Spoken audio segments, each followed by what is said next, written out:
Hola, ¿cómo están? Un gusto volver a saludarles.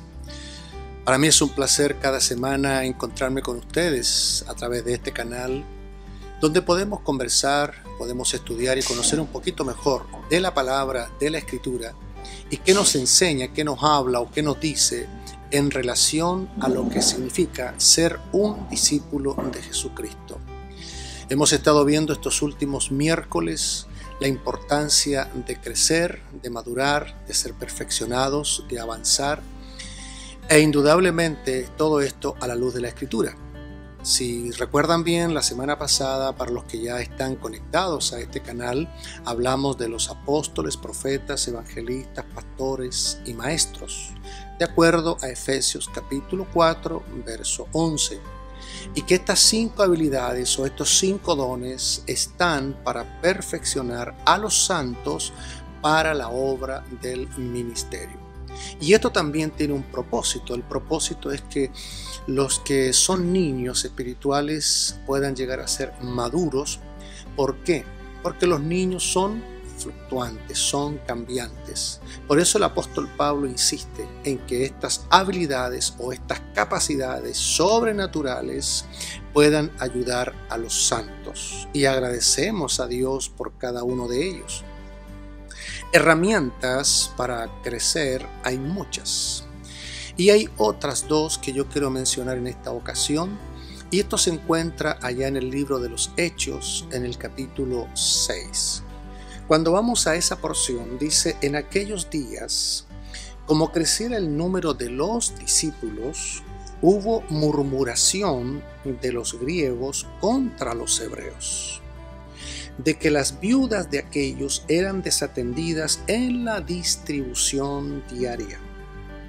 Entonces los 12 convocaron a la multitud de los discípulos y le dijeron: no es justo que nosotros dejemos la palabra de Dios para servir a las mesas.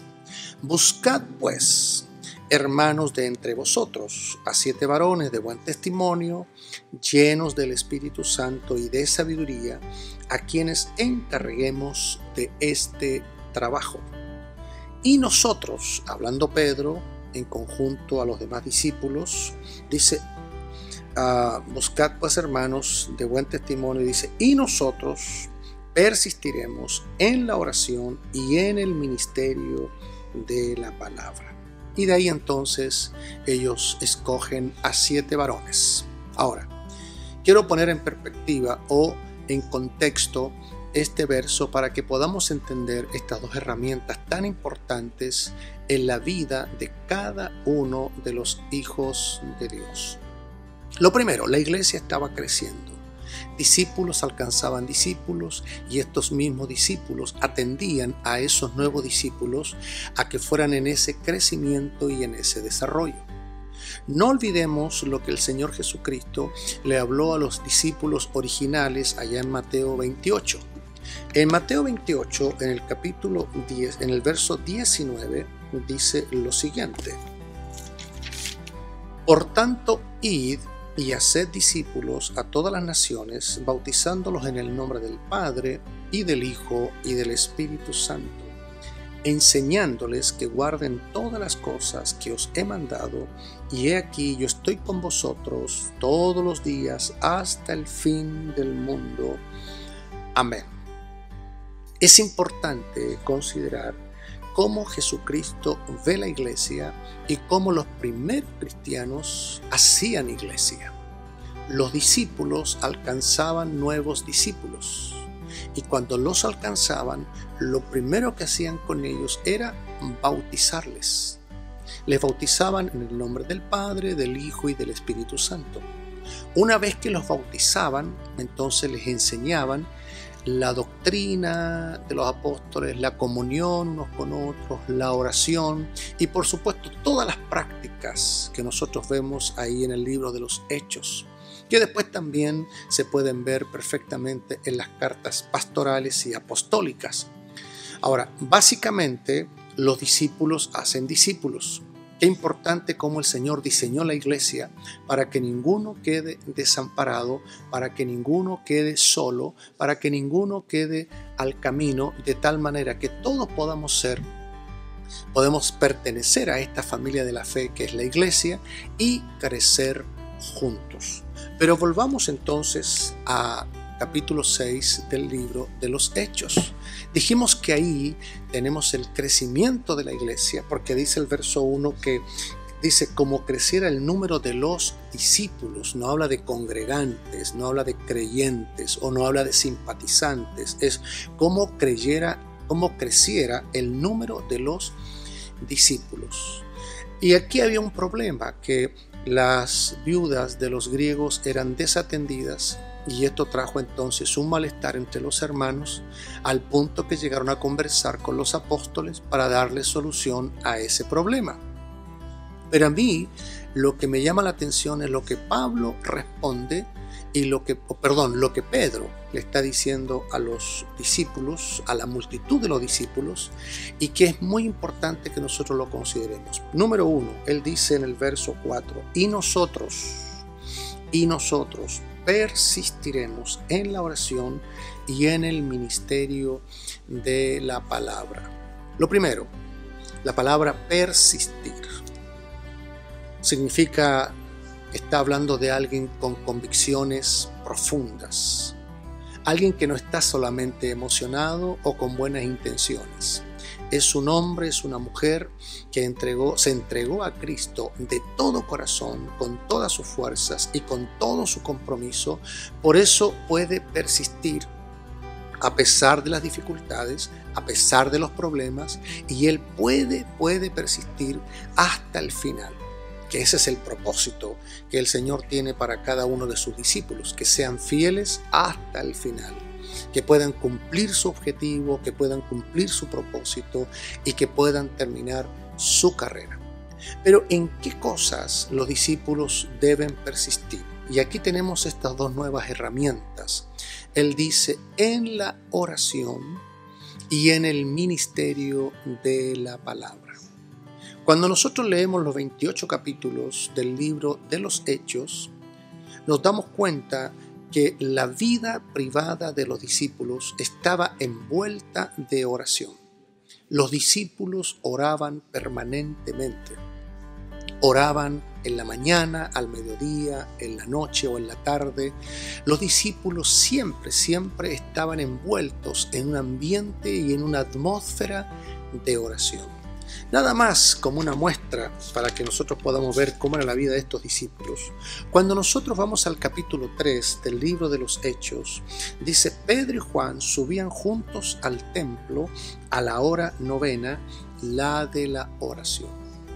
O sea, así como los discípulos tenían una oración privada, una oración personal, una oración individual, también estos mismos discípulos sabían juntarse para orar y tener tiempos de comunión juntos al Señor. ¿Se recuerdan lo que el Señor Jesucristo dijo allá en Mateo 18? Donde hay 2 o 3 congregados en mi nombre, allí estaré yo en medio de vosotros. Nos venimos un poquito más atrás y ahí en Hechos, en el capítulo 1, en el verso 14, dice: todos estos, más o menos como 120, todos estos perseveraban unánimes en oración y ruego con las mujeres y con María, la madre de Jesús, y con sus hermanos. O sea, los discípulos oraban siempre, los discípulos oraban permanentemente. El apóstol Pablo es uno de los que también en una de sus cartas le dice a una iglesia, la iglesia de Tesalónica: orad sin cesar.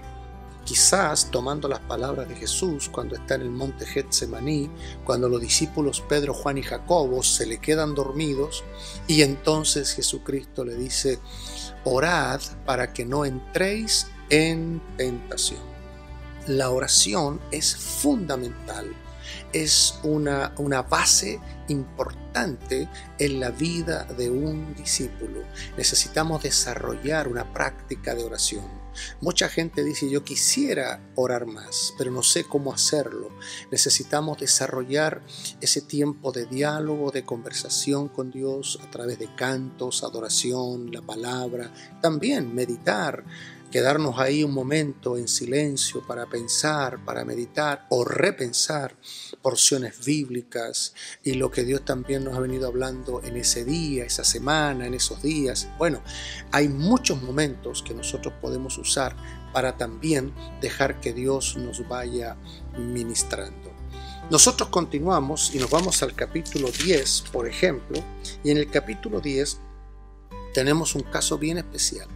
Pedro está en Cesarea y allí dice, mira, en el verso 9, dice, al día siguiente, mientras ellos iban por el camino y se acercaban a la ciudad, Pedro subió a la azotea, dice, para orar, cerca de la hora sexta. Interesante. Y dice, verso 10, y tuvo gran hambre y quiso comer, pero mientras le preparaban algo, le sobrevino un éxtasis.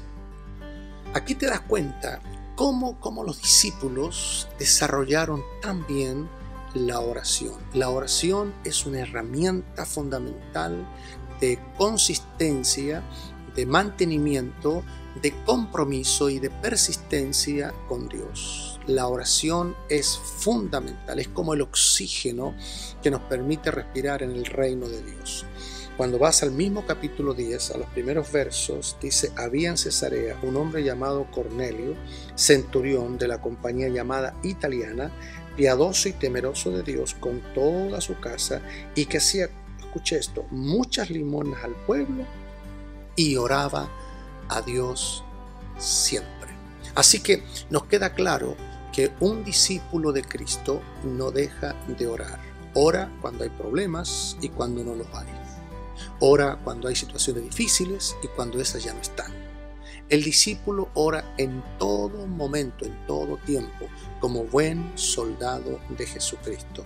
Mira lo que dice el apóstol Pablo hablando a los hermanos de Éfeso. Él dándoles un consejo y escribiéndoles justamente hacia lo que significaba su ministerio. Él está hablando en el capítulo 6 de esa carta sobre la armadura del Hijo de Dios. Pero mira lo que dice acá el verso 17. Dice, tomad el yelmo de la salvación y la espada del Espíritu, que es la palabra de Dios. Orando en todo tiempo. No dice de vez en cuando.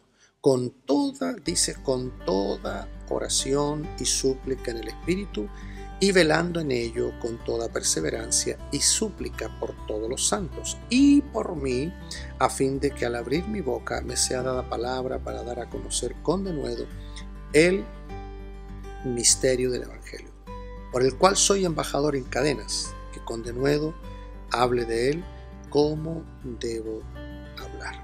O sea, Pablo no solamente nos invita a que oremos por nosotros o por nuestras necesidades más personales o cercanas, sino además también orar por otros. En este caso, los hermanos de Éfeso, que oraran por Pablo y el ministerio de Pablo. Siempre hay alguien por quien orar, por quien interceder, misioneros, amigos, familiares, necesidades que la gente pueda estar teniendo, que a veces nos llaman, nos avisan. Bueno, nosotros convertirnos en esos hombres y mujeres que vamos a orar y vamos a interceder por ellos. Pero la oración es una de las herramientas. Note lo que dice el verso 4 del capítulo 6 del libro de los Hechos. Y nosotros persistiremos, vamos a continuar, pase lo que pase, venga lo que venga, ocurra lo que ocurra, persistiremos en la oración y en el ministerio de la palabra. Me gusta esa expresión, el ministerio de la palabra. Aquellos que están dedicados, santificados, consagrados, separados, apartados, como es el caso de Pedro, Juan, Jacobo, o el caso de los apóstoles, profetas, evangelistas, pastores y maestros, aquellos que están por el oficio espiritual que el Señor les ha delegado, están dedicados, consagrados al ministerio de la palabra. Esta es la segunda herramienta para los hijos de Dios, la palabra. En la palabra vamos a ser consolados, en la palabra vamos a ser santificados, en la palabra vamos a encontrar revelación de Jesucristo, en la palabra vamos a ser solidificados. La palabra es fundamental para el crecimiento espiritual de cada uno de nosotros. Jesucristo dijo: el que oye y hace, o el que oye y pone en práctica la palabra. ¿A quién le voy a comparar? Le voy a comparar a ese hombre que edificó su casa sobre la roca. Es decir, que tiene un muy buen cimiento, que ni la lluvia, ni los ríos, ni los vientos lo van a sacar o lo van a desestabilizar. ¿Por qué? Porque está fundamentado en la palabra.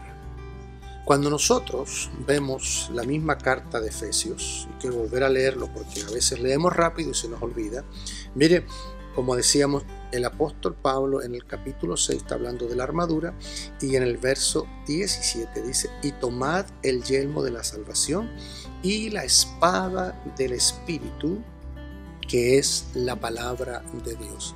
Mire qué interesante, porque de toda la armadura que nos habla Jesús, tenemos un solo elemento de ataque. ¿Cuál es? La palabra. Espada del Espíritu. Cuando usted vuelve a la tentación de Jesús, Mateo 4, se encuentra que el tentador, en este caso Satanás, tira a Jesucristo tentaciones como diciéndole: si eres hijo de Dios, di que estas piedras se conviertan en pan. Y Jesús le responde: porque escrito está. Porque de acuerdo a la palabra, porque de acuerdo a las Escrituras, no solo de pan vive el hombre, sino de toda palabra que sale de la boca de Dios. ¿De qué nos habla eso? Que Jesucristo siempre vivió bajo la palabra, bajo la autoridad de la palabra. Jesús no se movió de ella. Ese era como su hilo conductor, ese era como su objetivo final. Jesucristo no se movía por emociones o por buenas intenciones. Jesucristo siempre se movió en la palabra. Por eso yo a los discípulos siempre les voy a recomendar dos cosas: sea un hombre de oración y sea un hombre de la palabra. Converse con Dios cuando ora y escuche a Dios a través de la palabra. Ahí tenemos proverbios, tenemos salmos, tenemos los evangelios. Siempre le digo a los discípulos nuevos: lean los 4 evangelios, Mateo, Marcos, Lucas, Juan, y que allí encuentren los tesoros que nos van a enseñar, nos van a ayudar a entender mucho mejor lo que es la vida de un discípulo y la vida de un discipulador o un mentor. La palabra siempre nos va a conducir al propósito perfecto, que es la voluntad del Señor. Por eso la oración y la palabra nunca deben apartarse de la vida de un discípulo. Sea un lector permanente, un lector diario. Hemos enseñado alguna vez, para hablar de la palabra, es que la palabra hay que leerla, hay que meditarla, hay que internalizarla y también ponerla en práctica.